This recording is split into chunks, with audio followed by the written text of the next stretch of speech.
Faith in isolation becomes vulnerable to distortion.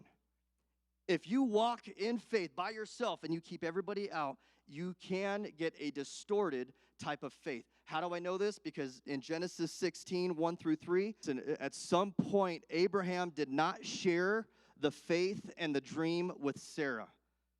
Over here, God speaks to Abraham, you will have a son. Awesome. I'm going to walk with that. But he walked with it in isolation. And eventually down the road, Sarah says, well, I'm not having any kids. We tried for a long time. Why don't you sleep with Hagar and maybe you could have a kid with her? All it took for Abraham to say is, no. God said we would have a son.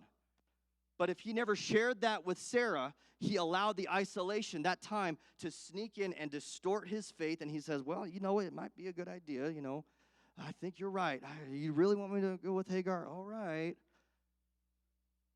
There was this isolated, he didn't walk in faith with his wife. He didn't walk in faith with community. And that's the danger of walking in isolated faith. That's the danger of coming to a church and saying, I'm a Christian, but I'm a quiet Christian.